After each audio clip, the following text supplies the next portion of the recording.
Ladies and gentlemen, this is TVP World. I'm your host, Benjamin Lee, and welcome aboard the Eastern Express. In this episode, our story begins with a bold request from Ukrainian President Volodymyr Zelenskyy. Picture this. You're the leader of a nation under constant attack, and you decide to go on the offensive. But there's a catch. You need permission from your allies to strike back. President Zelenskyy has essentially asked Western allies for the green light to launch strikes on Russian territory. Now, some leaders are saying it's okay for Kyiv to throw the rock back at the bully's house, so let's wait no longer and see our latest report to find out more. French President Emmanuel Macron has publicly expressed his support for Ukraine's right to strike military bases on Russian soil, from which Moscow launches missile attacks against Ukraine. Ukrainian soil is being attacked from bases in Russia. So how do we explain to the Ukrainians that we're going to have to protect these towns and basically everything we're seeing around Kharkiv at the moment? If we tell them you're not allowed to hit the point from which the missiles are fired. The debate over whether to lift the ban on Ukraine's use of Western-supplied weapons to hit targets inside Russia has divided European leaders. While some argue that such strikes are necessary, others, including US and German officials, have expressed reservations, although that seems to be changing. Ukraine has every possibility under international law for what it is doing. That has to be said explicitly. It is under attack and is entitled to defend itself. NATO Secretary General Jens Stoltenberg has also affirmed that Ukraine's right to self-defense extends to striking legitimate military targets inside Russia. We have the right to support Ukraine without becoming a party to the conflict, because we are helping Ukraine to uphold the right for self-defense. The situation is particularly relevant given the intense fighting in the Kharkiv region, close to the Ukrainian-Russian border. Russia carries out daily attacks from each side of the border, to which Ukraine can respond using Western weaponry, but that could soon change. And now, let's take a look at the issue in greater detail. Now you might be wondering, why does President Zelenskyy need to ask for permission? Well, Ukraine heavily relies on Western military support, and its actions are closely scrutinized to avoid escalating the conflict any further. Supposedly, it's a delicate balance. The European Union, NATO, and other Western allies claim that they are walking a tightrope, trying to support Ukraine without provoking an all-out war with Russia. It's diplomacy mixed with military strategy. Think of it as a chess game where every move could lead to checkmate or total chaos. Critics, however, would say that Russia does not respond to weakness, and fearing escalation is not reason enough to tie one arm behind Ukraine's back as it fights for survival. Now, let's talk about NATO Secretary General Jens Stoltenberg, who recently made a statement that turned quite a few heads. Stoltenberg affirmed Ukraine's right to self-defense, which according to international law includes the right to strike military targets inside Russia. This is a significant shift because it acknowledges Ukraine's right to take the fight to Russia's soil if necessary. The European Union's top diplomat, Josep Borrell, spoke in a similar vein later that day. Then, after a meeting on Tuesday, both Olaf Scholz and Emmanuel Macron spoke out in favor of Ukraine's right to strike into Russia, specifically to combat their attacks north of Kharkiv. It seems like there has been a secret meeting of Ukraine's ally, and now we're seeing its repercussions. Let's not forget the bigger picture here. Russia's invasion of Ukraine has not just been about territorial gains, but also about sending a message to the West. Consider Putin's perspective for a moment. The Russian president has shown time and again that he's willing to go to great lengths to maintain his grip on power and achieve his geopolitical goals. An escalation could lead to a range of responses from Moscow, including intensified military action, cyber attacks, or even a dreaded specter of nuclear threats. The logic is simple. If hitting back can deter further Russian aggression and bring about a quicker end to the war, then it's a risk worth taking. Ukraine has endured months of relentless Russian bombardments, and the growing sense is that defensive measure alone won't bring an end to the conflict. President Zelenskyy's plea to strike Russian targets mark a significant moment in the Ukraine conflict. The response from Western allies will shape the next phase of this war and could redefine the boundaries of self-defense and aggression in modern conflict. And now, here to shed more light on the issue is Grigory German, commentator of ICTV. Hello, sir, and welcome to Eastern Express. Yeah, hello, nice to see you again. So there's been developments on the Ukrainian front, and recently some leaders are starting to chime in, saying that Ukraine should be able to hit inside Russian soil. Can you first help us break down how significant that is? It's very significant, it's very important, and actually it's like an air support, and it's like an air supremacy in this war. It's a key factor for our victory, and that's how we can stop Russian forces that now invade Kharkiv region. Right, and of course, a lot of people are saying, well, it's about time. Ukraine shouldn't have been fighting with hand tied behind their back for such a long time. But of course, a lot of the world leaders have their concerns when it comes to this specific call. So my question would be the timing. Why now, only until now that they decide to make that call? Because for now, we have the front line in the Kharkiv region, and even especially in Kharkiv region, we see that Russian forces, Russian occupied forces, have the short logistic arm. Yeah, they firing at the Ukrainian cities at the Kharkiv from the Russian territory. It's about 70 kilometers, and we can't hit them back. We can hit their cannons. We can hit their rockets, because they are staying in the Russian territory, and all logistics of Russian occupied forces in this region are in the Russian territory, and they collect their forces on the Russian territory, near border. So we have to do something with this. We have to hit these forces, this collecting point of these forces and these cannons on the Russian territory. And that's the clear view of this problem in this war. Right, that actually paints a very good picture for us. Essentially, we're talking about Russians like hitting across the fence, coming in and smacking Ukraine, running back and saying, hey, you can't cross this line. So now the Western leaders are finally saying, you know what, if that line is arbitrary there, then the Ukrainians would be in a severely disadvantage that they shouldn't have been in the first place. But what about some of the concerns that these Western leaders have in the first place? Were they addressed, or do they just recognize that maybe these concerns were a little bit overblown in the first place? Well, they concern about the escalation or de-escalation of this conflict is on the table about 2 years. Every year, with every weapon system that they give to Ukraine, they always concern about it was the de-escalation or escalation. Guys, we have war here. It's not an escalation. This is war. And as you said, we have one hand behind our back. And it's not right. It's not true.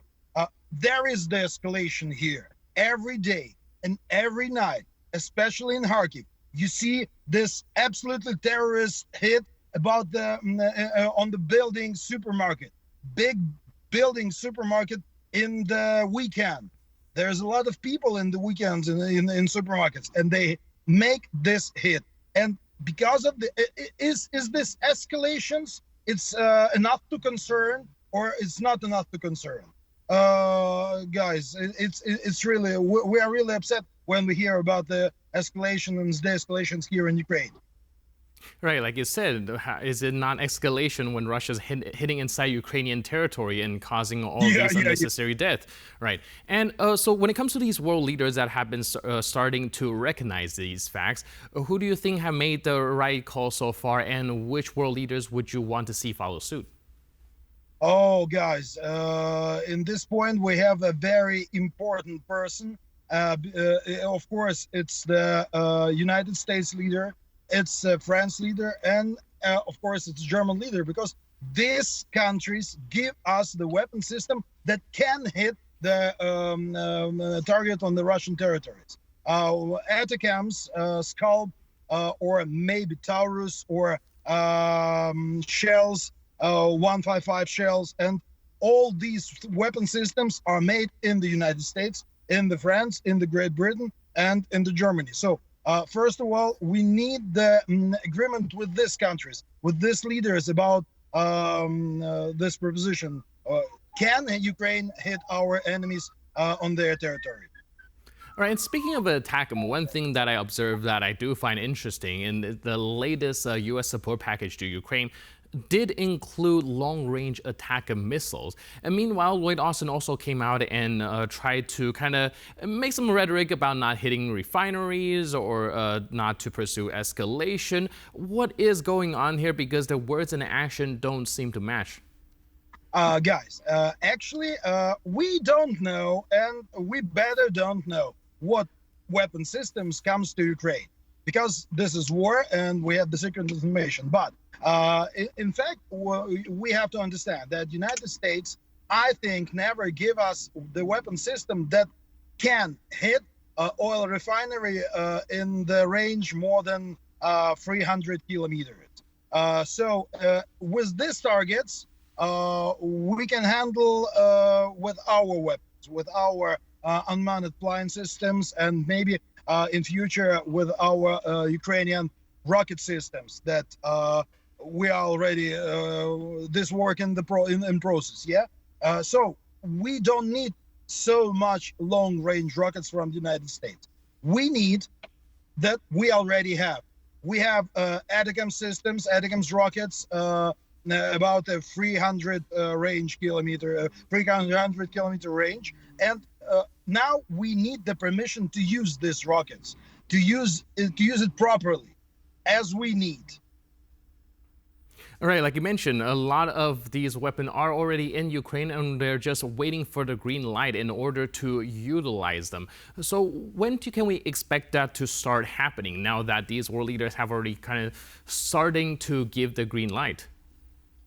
Guys, well, they cross our fingers it's as soon as possible, but we actually don't know. We know that we have now the big movements in this part of our cooperations, and we know that Mr. Blinken said that it has to be done, and Macron said it has to be done, and British says it has to be done. But now we're waiting for this fight in the White House, in the Oval Cabinet, and Oval Room will be done, will be finished.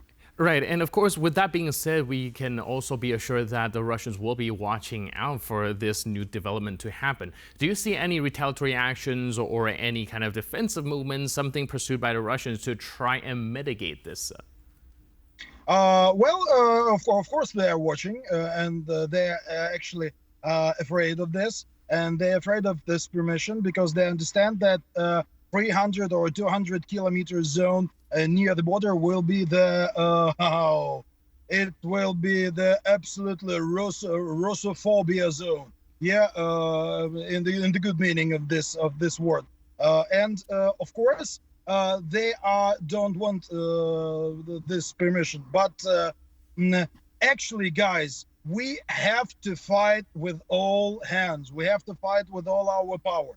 We know that the Western weapons are more sophisticated, more accurate than Russian weapons. And of course, we know that West have a lot of these weapons, and we need to use it.